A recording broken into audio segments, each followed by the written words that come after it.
This is Optimal Health Daily, episode 453. Workout Partners. Do you need one? By JC Deen of JCDFitness.com. And I'm your host and narrator, Dr. Neil. Happy Wednesday. Welcome back to Optimal Health Daily, where I read some of the best health and fitness blogs to you, usually with a little bit of commentary at the end. And don't forget, I answer your questions every Friday. You can send one in at oldpodcast.com. If you do, I'm super happy because I love answering your questions. And as a bonus, you're entered into small special raffles to win books from us. I'm going to keep this short and sweet. Let's get right to it and start optimizing your life. Workout Partners. Do you need one? By JC Deen of JCDFitness.com. Chances are, if you've been working out for any extensive period of time, you've likely had a workout partner at one point. Your experience with said partner could have been great, mediocre, or could have been so treacherous that you would rather eat dirt or light your shorts on fire. I know about the latter from personal experiences. I've had many friends and acquaintances over the years ask to work out with me, but something usually came up. Many flaked out, our schedules changed, or I just got sick and tired of doing more talking than lifting. I guess the only time I've ever had a steady workout partner was during athletics when we all trained together. We had no choice. Then after high school, my best friend lived with me for a summer and we continued to work out together. He's been the only workout partner I could actually stand, and this was because we had similar goals and shared the same athletic background. Plus, he's practically my brother. He then went off to school on a football scholarship, and I was on my own again. So, should you have a workout partner or should you fly solo like me? The answer is it depends. So, let us take a look at some pros and cons of having a workout partner. The pros of a workout partner. When I was thinking of all the good things about having a workout partner, I have to admit I was a bit stumped since I tend to go it alone. I called upon a good friend of mine, Roger Lawson from Raj Law Fitness, to share his thoughts with us. Quote, "A good training partner is like having a pair of arms. You don't need them to be successful, but it sure as helps.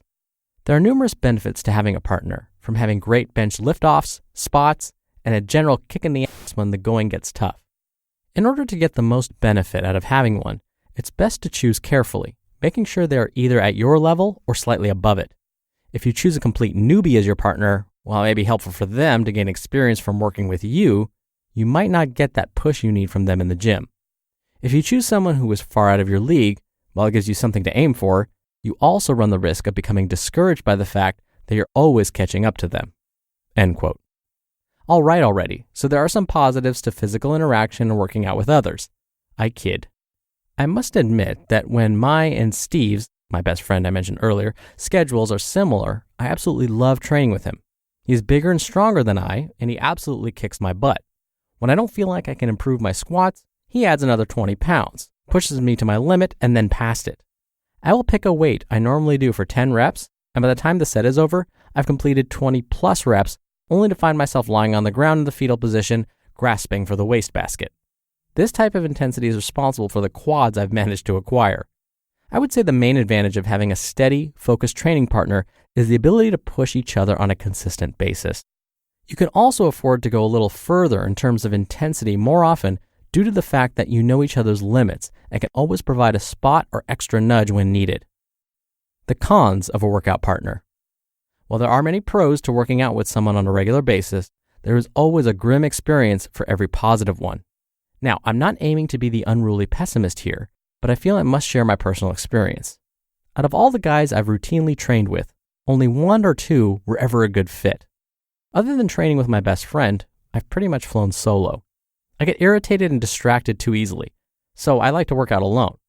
As long as I have Rage Against the Machine screaming obscenities in my ears, I am golden. I talk to no one unless I need a spot.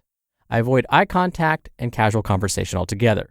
This is not because I'm some pompous jackass. It's simply because when I frequent the gym, I go to train. I am focused, driven, and ready to release my daily stressors on a heavy barbell.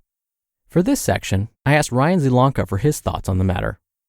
Quote, "Like women, training partners come in all shapes, sizes, varying in affect, demeanor, physical, and mental capacity. Some of my finest and most productive workouts were performed in tandem with a training partner. That said, some of my worst workouts were too. I disagree with the doctrine to always train with a partner if given the opportunity, and even more emphatically disagree with the absolutist maxim to seek training partners stronger than you. Some of the least informed, roided out bags push the most weight in commercial gyms. They're ubiquitous, maintain an unrepentant fondness for floor-to-ceiling mirrors, and prowl the floor, promulgating bodybuilding mythologies. Beware the over-gelled, excessively spiked hair, and stay away. Realistically, I see two scenarios where a partner will be of benefit. First, if you find yourself in a mentor-student relationship with your partner. Either you as the tutor or you as the student, but critically evaluate the proficiency of your associate if you find yourself in the latter role. Second, if you find someone who maintains the same level of commitment to training as yourself and is willing to follow your routine. In these cases, the more, the merrier, so don't feel limited to training with just one other person. Outside these two options, you are more apt to socialize, feel discouraged, or find yourself derailed from the path to progress. Educate yourself and pop in some noise-canceling earbuds when you are at the gym. And if someone crosses your path in life that meets the above criteria, invite them into the fold. It is rare to find an ideal training partner at the gym. The only ones I found worth training with are the ones I helped mold." End quote. I want to point out something Ryan mentioned, and it's something I've seen time and time again. Many guys spend too much time chatting in the gym. Now, that's not to say that you shouldn't socialize. You should, as it's healthy and normal. But I don't believe that's your sole reason for being there. If that's what you're there for, then cool, do your thing. However, if your goal is to make significant progress, I'd say to save most of your socializing for before and after. The gym is your place to put in the hard work when pursuing your ideal physique. In fact, out of all the ladies I've seen in my university gym training lately, I'd venture to say they get more busting work done for their time spent than most of the bros do. You just listened to the post titled, "Workout Partners. Do You Need One?" by JC Deen of JCDFitness.com. I had a workout partner for the longest time. It was a buddy of mine that I used to work with. He was the one who actually encouraged me to get into weightlifting in the first place. His dad was an amateur bodybuilder, so he learned a lot of the tricks from his dad, but he hadn't trained in a while, and he wanted to get back into it, and so he encouraged me to join him. And so in the beginning, we were kind of at the same level, although he was a lot stronger than me to begin with. For more than 5 years, we worked out consistently together, but eventually we started to drift apart. I started to get into different forms of exercises, but he liked basically training chest and back only. Those were his favorite body parts. But I wanted to work my legs. I wanted to work the aforementioned shoulders from earlier this week. I wanted to do some ab work, but he wasn't as interested. And so eventually, we did drift apart. We had different goals. But nowadays, I'm more similar to JC. I go to the gym, put my head down, do the routine I need to do, and get out. I'm not there to socialize, I'm there to do work. But there are days when I do miss having my buddy around. There are days when I want to lift heavy and I would love him to spot me. Frankly, I don't trust anybody else at the gym to help me. Sometimes they don't know really what they're doing, and I don't want to get injured. But I realized with time, for me, I actually don't do well when I have a partner. I'm better when I'm on my own.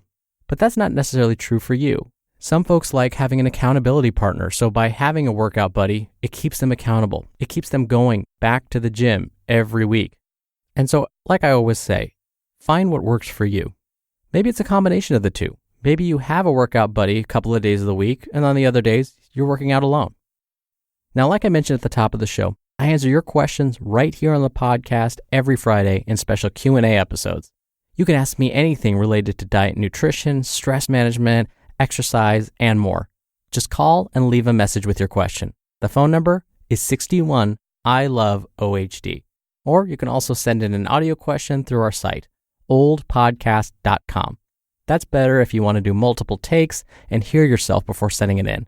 And by the way, if you send in a question, you're entered into special raffles to win books every month. All right, that does it for today. I hope you have a great rest of your Wednesday. Thank you for listening. I'll be right back here tomorrow where your optimal life awaits. Hello, Life Optimizer. This is Justin Malik, creator and producer of this show and Optimal Living Daily, the brother podcast of this one. Literally, I'm Dr. Neil's brother. If you like the format of this show, you'll love Optimal Living Daily too, where I also read to you from blogs, but cover other topics like personal development, finance, and minimalism from bloggers like Derek Sivers, The Minimalists, Zen Habits, and many more. So for more amazing content read to you for free, come subscribe to Optimal Living Daily too, and together we'll optimize your life. You've been listening to Optimal Health Daily.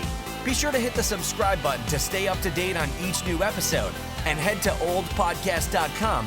That's oldpodcast.com for a free gift, as well as more actionable tips and resources to help you maximize your potential.